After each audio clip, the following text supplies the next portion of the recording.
अडानी को देश का सबसे बड़ा एयरपोर्ट ऑपरेटर बनाने के लिए क्या भारत सरकार ने एक रूल ही चेंज कर दिए। देश के सबसे प्रेस्टिजियस मुंबई इंटरनेशनल एयरपोर्ट को लेने के लिए अडानी ने क्या साम दाम दंड भेद किया, उसकी स्टोरी जानना चाहोगे। 2018 तक जिसका एयरपोर्ट से कोई लेना देना नहीं था, मात्र 3 साल में देश का सबसे बड़ा एयरपोर्ट ऑपरेटर कैसे बन गया भैया। आइए अडानी एयरपोर्ट के पिछले 3 सालों का कच्चा चिट्ठा जानते हैं आज की वीडियो में, और वीडियो अंत तक देखोगे तो बोनस में ये भी बताऊंगा कि आखिर ये एयरपोर्ट कमाई कैसे करते हैं। तो बिना कोई टाइम वेस्ट किए करते हैं आज की वीडियो की शुरुआत।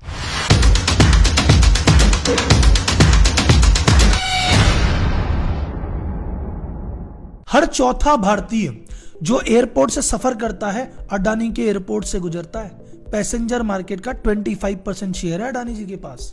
और आदमी छोड़ो, माल की बात करते हैं, 33% जो एयरपोर्ट के थ्रू कार्गो हैंडल होता है आपके अडानी जी हैंडल करते हैं। और 3 साल पहले तक इनका कोई लेना देना नहीं था, तो पिछले 3 साल में क्या क्यों कैसे किया जानते हैं डेट बाय डेट। तो कहानी शुरू होती है फरवरी 2019 से। भारत सरकार ने कहा कि भैया हमें 6 ऐसे एयरपोर्ट हैं जिनके ऑपरेशन, मेंटेनेंस और डेवलपमेंट के लिए हमें प्राइवेट प्लेयर्स की जरूरत है। हम नहीं संभाल रहे भैया, कोई प्राइवेट प्लेयर आता है तो संभाल ले भैया। वो 6 एयरपोर्ट थे, जयपुर, लखनऊ, मैंगलोर, तिरुवनंतपुरम, गुवाहाटी और अहमदाबाद। तो जब ये 6 एयरपोर्ट की नीलामी हुई तो टोटल 57 कंपनियां आगे आई बोली लगाने के लिए कि हम लेंगे।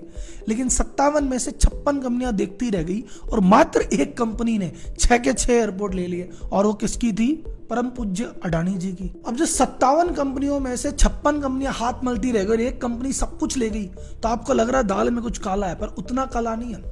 अडानी जी मूड में थे, बोले भाई साहब कोई आके दिखाए। इतनी भारी बिडिंग की, आप स्क्रीन पे चार्ट देखो साहब। मैं बात करता हूं जयपुर की, जयपुर से बिलोंग करता हूं तो जयपुर की बात करता हूं। जयपुर के लिए जीएमआर कहता है मैं 69 रुपए आपको पर पैसेंजर गवर्नमेंट को देने को तैयार हूं। ऑटो स्ट्रेट करके कहता है मैं 48 दे दूंगा। आई इन्वेस्टमेंट कहता है मैं 72 दे दूंगा।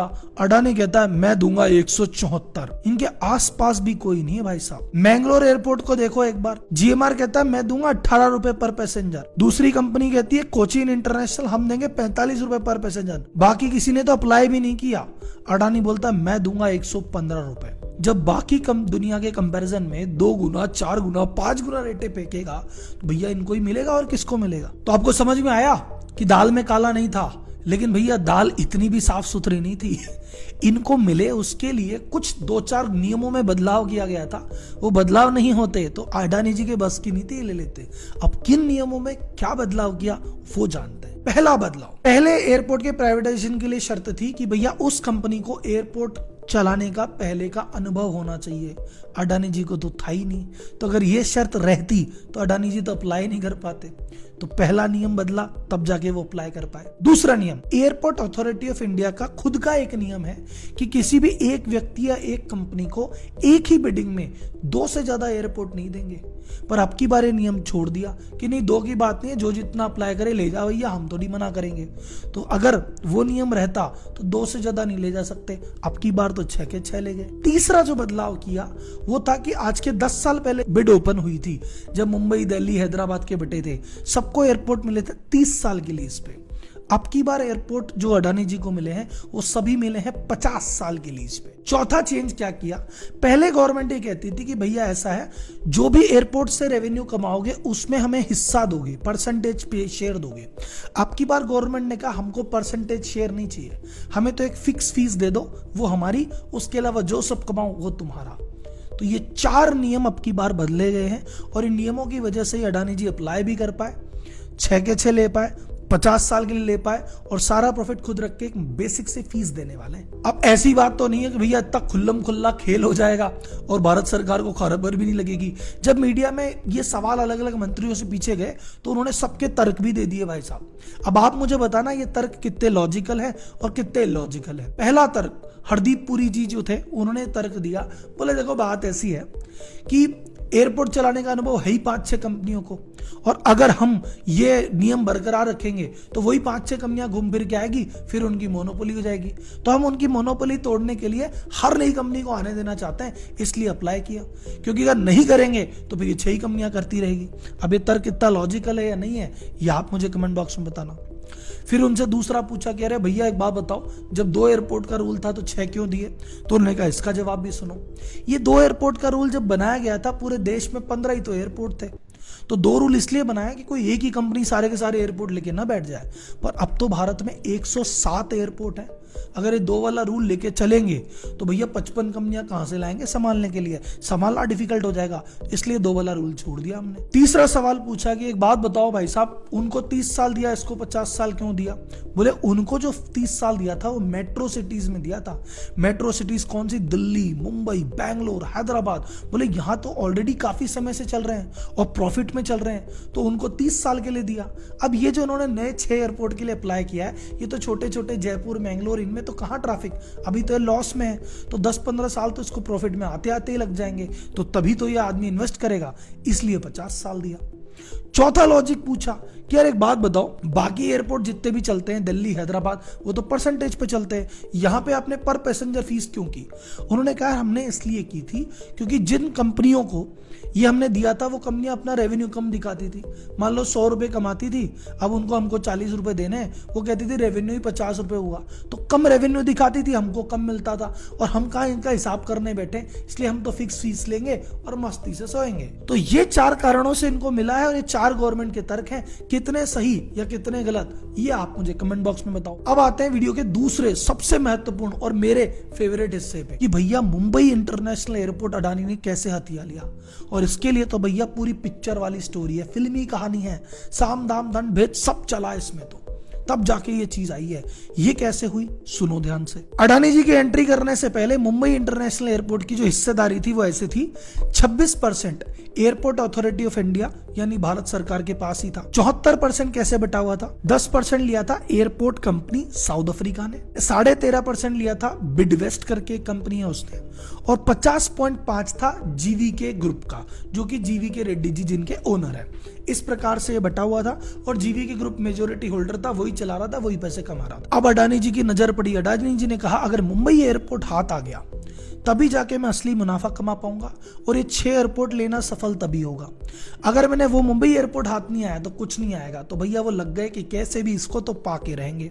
तो इन्होंने चेक किया कि मार्केट में चल क्या रहा है, तो भैया जीवीके ग्रुप की हालत चल रही है भयंकर वाली खराब। इन पे लोन है टोटल 26,500 करोड़ रुपए का, और जीवीके रेड्डी जी कह रहे हैं भैया रेवेन्यू कहीं से आ नहीं रहा, तो हम तो धीरे धीरे करके लोन को कम करने में लगे हुए हैं। बेंगलोर एयरपोर्ट भी इन्हीं के पास था, उसका 43% शेयर उन्होंने फेयरफैक्स करके कंपनी को बेचा, और बेंगलोर एयरपोर्ट से तो भैया उन्होंने मुक्ति पाई, थोड़ा सा कर्जा वहां पे कम किया, और जहां तहां अपनी असेट और प्रॉपर्टी बेचते ही जा रहे हैं ताकि ये कर्जा थोड़ा सा तो कम हो। तो कर्ज में दबे चल रहे हैं जीवीके रेड्डी जी।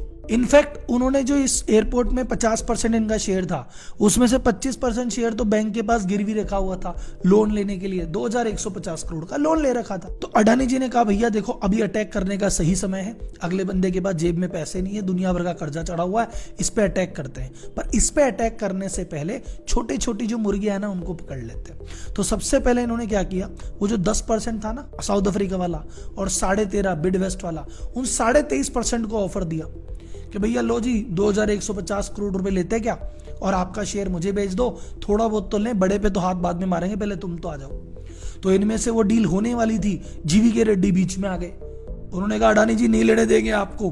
क्यों? बोले इनके बीच में कॉन्ट्रैक्ट होता है जिसमें होता है फर्स्ट राइट टू रिफ्यूजल, कि ये दोनों अपना शेयर बेचने से पहले जीवीके से पूछेंगे कि भाई हम हमारा शेयर बेच रहे हैं, पहले आपको अधिकार है, पहले या तो आप ले लो, और आप नहीं लोगे तो फिर हम किसी दूसरे को बेचेंगे। तो जीवीके बोला तुमने हमसे तो पूछा ही नहीं, डायरेक्ट अडानी से डील कैसे, पहले तुमको हम लेंगे। अडानी कहता तुम लोगे, तुम ले लो साहब, लेकिन इनके पास पैसे कहां थे भाई साहब। तो इन्होंने कहा मैं कहीं से दूसरी जगह से व्यवस्था करके आता हूं, क्योंकि एक बार अडानी जी एंटर हो गए फिर भैया कुछ होने नहीं देंगे। तो इन्होंने इधर उधर हाथ पांव मारे, कहीं से लोन का जुगाड़ हो जाए और ये डील होने से रोक ले। और वो कुछ कर पाते, जुगाड़ हो पाता, उससे पहले एक लेटर पहुंचा सीबीआई के पास, और उस लेटर में लिखा था कि जीवीके रेड्डी जी ने एयरपोर्ट के आसपास की जो जमीन है उसका उन्होंने इसमें फर्जी कंस्ट्रक्शन वर्क दिखाया है, 710 करोड़ रुपए का घोटाला किया है, टैक्स की चोरी वोरी कर रहे हैं साहब। ये लेटर पहुंच गया गुमनाम किसने लिखा पता नहीं, आपको पता चल गया हो तो कमेंट बॉक्स में बता देना, पता नहीं किसने लिखा था। वो जैसे ही लेटर पहुंचा अगले दिन सीबीआई की पूरी टीम रेड करने पहुंच गई जीवीके ग्रुप पे। अब जीवीके ग्रुप टेंशन में, अरे भले पहले ही कमाई नहीं हो रही, दुनिया भर का लॉस हो रहा है, दुनिया भर का कर्जा चढ़ा हुआ है, अब ये रेड और हो रही है। तो जीवीके रेड्डी जी के दिमाग में क्या चल रहा है, अरे बोले भाई दुनिया भर का कर्जा पहले ही है, लॉस में कंपनियां वैसी चल रही है, पैसा कहीं से आ नहीं रहा, उसके बाद मैं अडानी जी से लड़ूं और रेड भी संभालूं, और आज तो एक फाइल खुली है, न जाने कल कितनी फाइल खुलेगी। उन्होंने कहा एक काम करते हैं, एक बड़ी टेंशन से तो मुक्ति पाते हैं। अडानी जी को बोला भाई साहब कोई बात नहीं, मैं कुछ नहीं बोल रहा, आप जिसको लेना है ये ले लो, और आपको मेरी कंपनी चाहिए तो वो भी ले लो, मैं फ्री हूं यार इन चीजों से। कई अखबारों में रिपोर्ट चली थी कि भैया अडानी जी ने ये रेट पड़वाई है, कईयों ने कहा था कि भैया ये तो जबरदस्ती खरीद लिया, ये तो दादागिरी है, लेकिन अब जो भी है खरीद लिया भाई साहब। तो 50.5 लिया जीवीके से, 23.5 लिया छोटे से, अब 74% के ओनर है अडानी जी, 26% की ओनर पहले के जैसे आज भी गवर्नमेंट ही है। अच्छा, एक बड़ी इंटरेस्टिंग बात, ये जो इन्होंने जीवीके से शेयर खरीदा 50.5 करोड़, इसके लिए इन्होंने जीवीके को कोई कैश पेमेंट नहीं किया। ये नहीं कहा भाई ये तो कैश ले लेना, ना, इन्हें कहा तेरे पे कर्जा है ना, 12,700 करोड़ का जो तुम्हारा लोन है, आज से वो हमारा लोन है, तो 50.5 शेयर मेरा और वो लोन भी मेरा, लोन मैं चुका दूंगा। फिर बात है, बैंक भी मान गई, काम हो गया। अब एक मन में सवाल होगा, अडानी जी की क्या पड़ी भैया एयरपोर्ट में आने की? अडानी जी के एयरपोर्ट में आने की ये पड़ी कि वो इंफ्रास्ट्रक्चर से रिलेटेड हर चीज है ना, उसमें उनका हाथ है।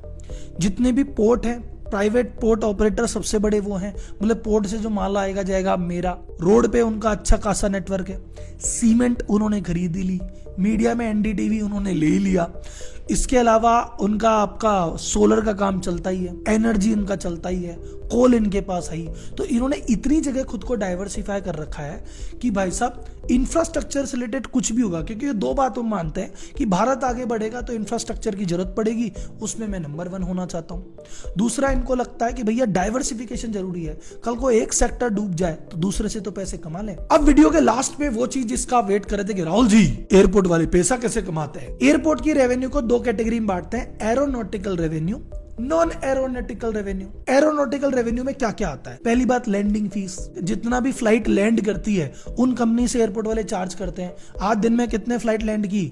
बोले भाई साहब स्पाइस जेट की 100 लैंड की है, लाओ पैसे। क्या हुआ? इंडिगो की 200 है, लाओ पैसे। लैंडिंग के पैसे लेते हैं वो एयरपोर्ट के पास जाते हैं, अडानी जी के पास जाएंगे। यूजर डेवलपमेंट फीस, आप वहां पे जाते हो, चेक इन होता है, सिक्योरिटी होती है, पुलिस वाले चेक करते हैं, बैठते हो 10 जगह, वो जो पूरा पैसा है यूजर डेवलपमेंट फीस वो जाती है अडानी जी के पास साहब। पार्किंग की फीस, जो आप गाड़ियां पार्क करते हो वो वाली फीस भी, प्लेन वहां पे पार्क होते हैं, प्लेन वहां पे खड़े रहते हैं, उसकी फीस भी। Cargo and ground handling fees, ground पे जितना भी काम हो रहा है, जितना भी स्टाफ काम कर रहा है, उसका जो भी चार्जेस लगता है वो भी इनको देना पड़ता है। प्लस जो आपके सामान इधर उधर आते हैं उसका भी इनको मिलता है। एयरक्राफ्ट जो फ्यूल होता है, जो पेट्रोल भरा जाता है, उसका भी पैसा भैया कंपनी से चार्ज करते हैं। तो ये सारा पैसा तो एरोनॉटिकल रेवेन्यू है, जिसमें जो कंपनियां प्लेन ऑपरेट करती है उनसे ही एयरपोर्ट वाले लेते हैं। अब आता है नॉन एरोनॉटिकल रेवेन्यू। इसमें क्या आता है? ड्यूटी फ्री शॉप है ना जो लेके आते हो आप, वो वाला पैसा एयरपोर्ट वालों को जाता है।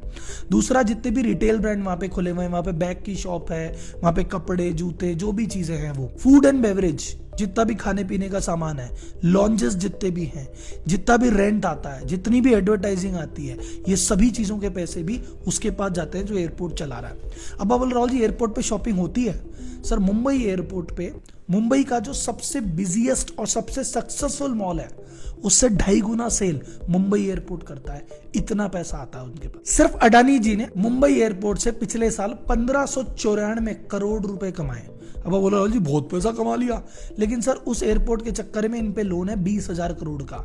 देखा जाए तो मोटा मोटी ब्याज भी नहीं निकला, पर अभी नहीं निकला, आगे जाके निकाल लेंगे, इनको ये पूरी उम्मीद है। और जल्दी ही ये जो एयरपोर्ट वाली कंपनी है ये भी आईपीओ लेके आ रही है। अडानी की 6-7 कंपनियां ऑलरेडी आईपीओ लेके आ चुकी है, ये एक आईपीओ और आने वाला है, और इसमें भी आप इन्वेस्ट करोगे तो काफी हद तक फायदा हो सकता है। वो जब इसका आईपीओ आएगा तो डिटेल केस स्टडी इस पे भी करके मैं आपको बता दूंगा। अभी फिलहाल क्या है, सभी एयरपोर्ट जो है सब लॉस में चल रहे हैं, सब कर्जा लेके, जैसा इनका फेमस है कर्जा लेके काम कर रहे हैं, पर इनकी उम्मीद है कि 30 साल में 50 साल में तो भैया प्रॉफिट आ ही जाएगा। तो ये ये था अडानी का एयरपोर्ट का पूरा कच्चा चिट्ठा। अगर आपको सुनने में मजा आया तो मुझे लाइव वीडियो को लाइक कीजिए, मुझे बताइए आप चाहते हैं ये न्यूज़ सब तक पहुंचे तो प्लीज़ इसको शेयर कीजिए। और आप मुझे कमेंट बॉक्स में बताइए अडानी जी की और किसी कंपनी की केस स्टडी करके बताऊं, या किसी भी कंपनी की कोई भी केस स्टडी आपको चाहिए तो कमेंट बॉक्स में बताइए, जल्दी वीडियो आएगा। तब तक के लिए धन्यवाद, जय हिंद।